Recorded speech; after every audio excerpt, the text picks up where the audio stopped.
வேலன்குடி, அபயாசிரய சதுர்வேதி மங்கலம், சீவரமங்கை சதுர்வேதி மங்கலம், நாங்கீஸ்வரநேரி. தற்போதைய பெயர் நாங்குநேரி. இந்த நாங்குநேரியை பற்றி இன்னும் தெரிஞ்சுக்கணும், இந்த கோவிலை பற்றி நிறைய தெரிஞ்சுக்கணுன்ற ஆர்வம் ஏன் வந்தது அப்படின்னா, அருணகிரிநாதர் எதற்காக 16 வரிகள் இந்த கோவில் மேலே பாடியிருக்காரு. அப்படி என்ன சிறப்பு, இந்த கோவிலில் என்ன இருக்கு அப்படின்னு கேட்டா என்ன இல்லை.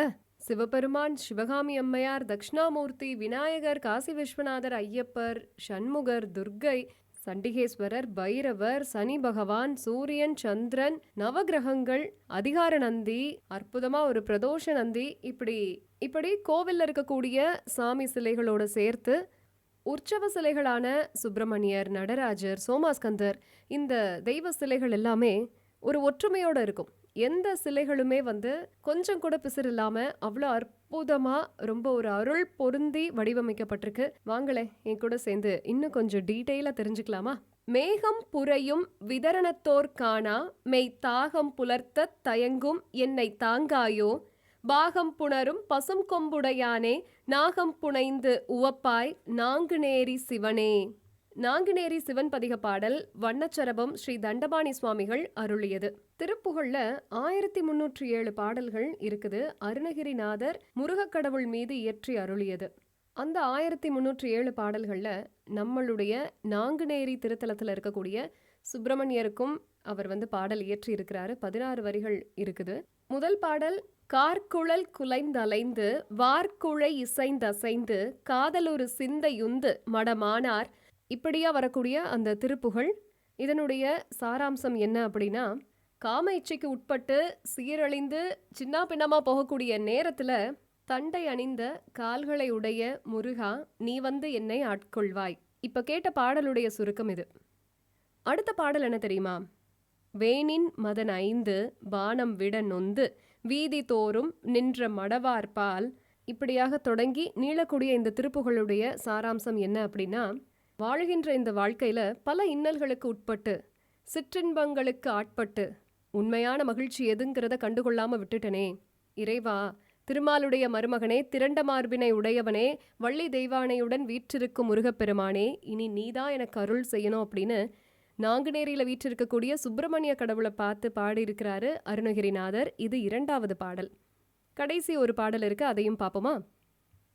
ஆடல் மதன் அம்பின் மங்கையர் ஆல விழியின் பிறங்கு ஒளி ஆரம் அது அலம்பு கொங்கையில் மயலாகி. இப்படியா நீளக்கூடிய ஒரு திருப்புகள்.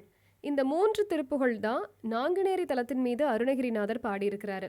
இதுல என்ன விசேஷம் அப்படின்னு பாத்தீங்கன்னா, வரிகள் வேணா வேற வேற இருக்கலாம், ஆனா பொருள் ஒன்றுதான். வாழும்போது பல இன்னல்களுக்கு பல சிற்றின்பங்களுக்கு ஆட்பட்டு வழி தவறி போக நினைத்த என்னை காத்தருள்வாய் இறைவனே முருகனே அப்படின்னு பாடியிருக்காங்க. இந்த பாடலில் பார்த்தீங்கன்னா கடைசி வரிகள் எவ்வளவு உண்மை அப்படிங்கிறத நான் உணர்ந்திருக்கேன். கிராமங்கிற சொல் இப்போ நகரமயமாதல்ல கொஞ்சம் கொஞ்சமாக அழிஞ்சுக்கிட்டே வருது.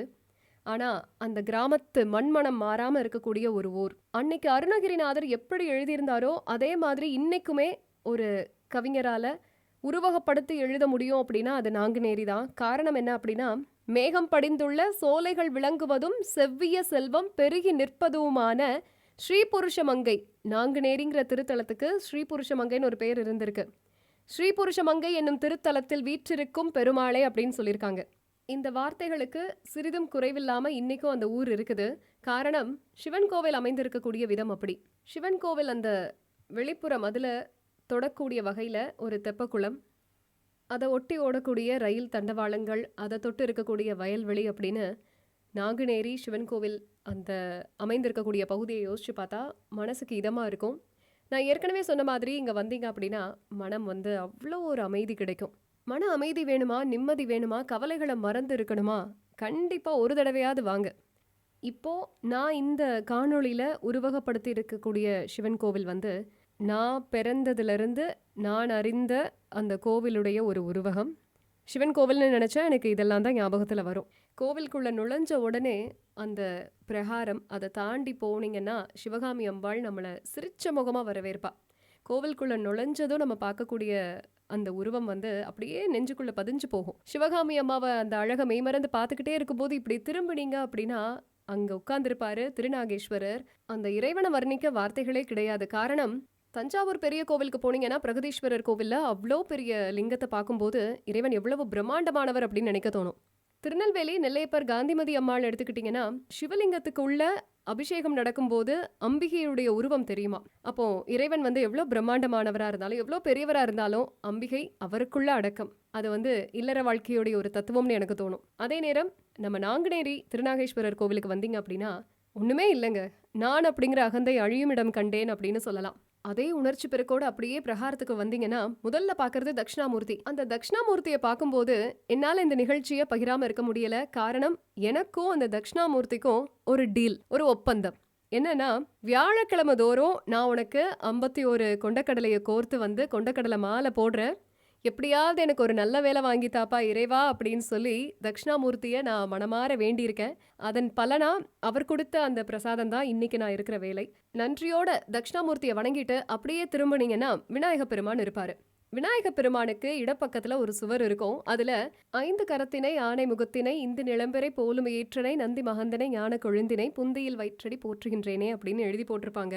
4 வரிகள் தான்.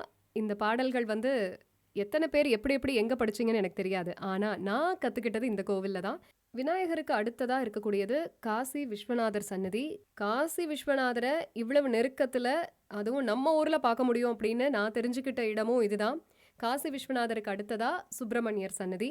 முருகன் அப்படின்னா அழகன்னு ஒரு பொருள் உண்டு.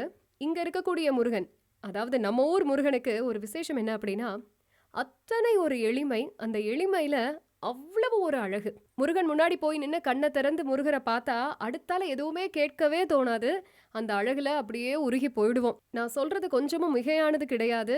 என்ன போலவே இந்த உண்மை உணர்ந்தவங்களுக்கு தெரியும். முருகரை நமஸ்கரிச்சுட்டு அப்படியே திரும்பி வந்தீங்கன்னா இந்த பக்கம் துர்க்கை அம்மன். துர்க்கை அம்மன் மற்ற கோவில்கள்ல எப்படியோ எனக்கு தெரியாது. ஆனா நாங்குநேரி கோவில்ல வெள்ளிக்கிழமை 10:30 சுமங்கலி பெண்கள் சங்கமிக்கக்கூடிய ஒரு இடம். சுமங்கலி பெண்கள் எல்லாரும் ஒன்று சேர்ந்து நடத்தக்கூடிய அந்த துர்க்கை வழிபாடு வெள்ளிக்கிழமை குருக்கள் வந்து அபிஷேகம் ஆராதனை எல்லாம் ஒரு பக்கம் நடத்திக்கிட்டே இருப்பாரு. ஆனா அந்த அம்பிகையே இறங்கி வர செய்யற அளவுக்கு எல்லாரும் ஒன்று சேர்ந்து அவங்க குரல்ல பாடுவாங்க. நான் வியந்து பார்த்துருக்கேன். இவ்வளோ அழகா பாடுறாங்க, இவங்கெல்லாம் நம்ம ஊர்ல தான் இவ்வளோ நாளா இருந்தாங்களா அப்படின்ற அளவுக்கு அந்த வழிபாடு எனக்கு இன்னுமே ஞாபகம் இருக்கு. அதுக்கப்புறமா பார்த்தீங்கன்னா சண்டிகேஸ்வரர், அவர் அமைதியா இறைவனை நோக்கி தவம் செஞ்சுட்டு இருக்கிறாரு. அதனால அவர் முன்னாடி போய் கைத்தட்டி அவரை தொந்தரவு பண்ணக்கூடாது அப்படிங்கிறதையும் நான் இந்த இடத்துல தான் கற்றுக்கிட்டேன். எங்கள் அப்பா எனக்கு சொல்லி கொடுத்தது. சண்டிகேஸ்வரரை பார்த்தா கையெடுத்து கும்பிட்டுட்டு அப்படியே வந்துடணும், அவருடைய தவத்தை நம்ம கலைக்கக்கூடாது அப்படின்னு நான் தெரிஞ்சுக்கிட்டேன். அதுக்கப்புறமா அப்படியே பிரகாரத்தில் கடந்து வந்தீங்கன்னா இந்த பக்கம் சனீஸ்வர பகவான், ராகு, கேது, பைரவர் இவங்க எல்லாம் ஒரு வரிசையாக இருப்பாங்க. சனீஸ்வர பகவானும் பைரவரும் பக்கத்தில். சனி பகவானுக்கு தனி சன்னதி இங்க இருக்கு அப்படிங்கிறது ரொம்ப பெரிய விஷயம். காரணம், நான் ஏற்கனவே சொன்ன மாதிரி கோவில் ரொம்ப பிரம்மாண்டமா அப்படின்னு கேட்டா கிடையவே கிடையாது. அதே சமயம் ரொம்ப பிரசித்தி பெற்ற கோவிலா அப்படின்னு கேட்டா இல்ல. ஆனாலும் சனீஸ்வர பகவானுக்கு தனி சன்னதி அப்படிங்கிறது கோவில்ல தெய்வங்களை மிகைப்படுத்தி காட்டியிருக்காங்க. எந்தெந்த தெய்வங்களை மிகைப்படுத்தி காட்டணுமோ காட்டியிருக்காங்க. அதனாலதான் முருகர், துர்க்கை, காசி விஸ்வநாதர், விநாயகர் இவங்களுக்கெல்லாம் தனி சந்நிதி வைத்த மாதிரி சனீஸ்வர பகவானுக்கும் இங்க தனி சந்நிதி இருக்கு. அதற்கடுத்தால பைரவர் வந்து பாந்தமா இருப்பாருங்க. அக்னி ஜுவாலையோட எரிக்கும் விழிகளோட இருந்து நான் பார்த்துருக்கேன். பைரவரை பார்த்தா மனசுல ஒரு பயம் வரும். தப்பு செய்யும் போது பைரவருடைய முகத்தை நினைச்சு பார்த்தா செய்ய தோணவே தோணாது. அந்த மாதிரி பைரவர் அவ்வளவு ஒரு அக்னி ஜுவாலையா இருக்கக்கூடியவர். ஆனால் இவர் மட்டும் விதிவிலக்கு. அது ஏன் அப்படின்னா, இங்க இருக்கக்கூடிய பைரவர் வந்து என் மனதுக்கு ரொம்பவே நெருக்கமானவர். அவரை பார்த்தா எனக்கு பயம் வராது, அதே நேரம் ஒரு நட்புணர்வு வரும். அது ஏன் அப்படிங்கறத கேட்டா எனக்கு பதில் இல்லை. பைரவரை வணங்கிட்டு நகர்ந்து வரும்போது சூரியர் ஒரு பக்கம், சந்திரர் ஒரு பக்கம், நடுவுல ஒரு பெரிய வாசல். இந்த வாசலை கடந்து போனீங்கன்னா ஒரு கிணறு இருக்கு. அந்த கிணறுல இருந்து தான் சுவாமிக்கும் அம்பாளுக்கும் அபிஷேகத்துக்கு தேவையான தண்ணீர் எல்லாம் அங்க இருந்து தான் எடுக்கிறாங்க. அதை கடந்து போகும்போது அங்க நவகிரக சன்னதி பார்க்கலாம். நல்ல 9 நவகிரகங்களும் அதற்கு ஏற்ற திசையில் அமைந்திருக்கும். அந்த நவகிரகங்களை 9 சுற்றி வந்து வழிபடணும் அப்படிங்கிறது ஒரு ஐதீகம். நவகிரகங்களை வணங்கிட்டு நகர்ந்து வந்தீங்கன்னா கொடிமரத்தை பார்க்கலாம். கொடிமரத்து முன்னாடி விழுந்து வணங்கி எழுந்ததுக்கு அப்புறமா அங்கிருந்து அப்படியே நேரா பார்த்தீங்கன்னா சிவபெருமான் தெரிவாரு. இந்த கோவில் பல நூற்றாண்டுகளுக்கு முன்னாடியே கட்டப்பட்டது அப்படிங்கிறதுக்கு ஒரு சிறந்த எடுத்துக்காட்டு என்னன்னா, எல்லா கோவில்லையும் பலிபீடம், கொடிமரம், அதை தாண்டி நந்தி, இந்த அமைப்பு தான் இருக்கும். ஆனா இங்க முதல்ல எடுத்ததும் கொடிமரம், அதை தாண்டி பலிபீடம், அதுக்கப்புறமா நந்தி. இந்த ஒரு அமைப்பு இருக்கும். கொடிமரத்துக்கிட்ட இருந்து திருநாகேஸ்வரர் பார்க்கும்போது அது ஒரு புதுவிதமான தோற்றமா இருக்கும். கண்டிப்பா மறக்காம நின்னு பாருங்க. அப்படியே வரும்போது பார்த்தீங்கன்னா, அதிகார நந்தியும் அந்த இடத்துல காட்சி தருவாரு. அதிகார நந்திய கடந்து வந்தீங்கன்னா, அந்த இடத்துல அங்க நமக்கு எதிர்க்கவே ஐயப்பன் சன்னதி தெரியும். இந்த கோவில்ல ஐயப்பரை பார்க்கும்போது என் மனசுல என்ன தெரியுமா தோணும்? இது என்னுடைய தாய் தந்தை இருக்கக்கூடிய இடம். என்னுடைய தமையன்மார்களுக்கு தனி சன்னதிகள் இங்க இருக்குது. விநாயகர், முருகருக்கு. அதே நேரம் இவங்க எல்லாரையும் விட்டுட்டு நான் மட்டும் வெளிய வேற எங்கேயாவது போ முடியுமா என்ன? இது என்னுடைய வீடு அப்படின்ற மாதிரி அவர் ஒரு உரிமையோட அந்த இடத்துல உட்கார்ந்த மாதிரி எனக்கு ஒரு உணர்வு உண்டு. அம்சமா அப்படி உட்கார்ந்திருப்பாரு அங்க. அவருக்கு பக்கத்திலேயே நந்தி பகவான் இருப்பாரு. பிரதோஷ வேளையில இந்த நந்தி பகவானுக்கு சிறப்பான அபிஷேக ஆராதனைகள் நடைபெறும். இது மற்ற சிவன் கோவில்கள்ல நடைபெற அதே வழக்கம் தான் இங்கேயும். அதே நேரத்துல மார்கழி மாதம் திருவாதிரை நாள்ல இங்க இருக்கக்கூடிய நடராஜ பெருமானுக்கு அருமையான ஆராதனைகள் நடைபெறுது. மார்கழி மாதம் திருவாதிரை நடராஜருக்கு ரொம்பவே விசேஷம். அவருடைய அபிஷேக நாட்கள்ல அதுவும் ஒன்று. நடராஜருக்கு எல்லா நாட்களையும் அபிஷேகம் நடக்காது அப்படிங்கிறது எல்லாருக்குமே தெரிஞ்ச விஷயம். வருடத்துல 6 முறை மட்டும்தான் நடராஜருக்கு அபிஷேகம். அந்த 6 அபிஷேகங்கள்லயும் மார்கழி திருவாதிரையும் ஆணி திருமஞ்சனமும் அதிகாலையில நடைபெறக்கூடிய அபிஷேகம். காரணம், அதிகாலை வேளையில 33 தேவர்களும் இந்த அபிஷேகத்துல பங்கெடுத்துப்பாங்க அப்படிங்கிறது ஒரு ஐதீகம். இந்த அபிஷேகத்துல நம்மளும் பங்கெடுத்துக்கிட்டு நமக்கான வேண்டுதல்களை வைத்தோம் அப்படின்னா 33 தேவர்கள் இருக்கக்கூடிய அந்த இடத்துல நம்மளுடைய வேண்டுதல்களும் கேட்கப்படும் அப்படிங்கிறது நம்பிக்கை. சாமி எல்லாம் கும்பிட்டதுக்கு அப்புறமா அப்படியே கடந்து வெளிப்பிரகாரத்துல வந்து உட்கார்ந்தீங்கன்னா அங்க அழகழகான வாகனங்கள் இருக்கும். ரிஷப வாகனம், மயில் வாகனம், அன்ன வாகனம் எல்லாமே இருக்கும். சூரசம்ஹாரத்துக்கு தேவையான சூரபத்மனுடைய அந்த உடல் அமைப்பு அங்க இருக்கும். சின்ன வயசுல இதை பார்த்து பயந்த நாட்கள் எல்லாம் எனக்கு உண்டு.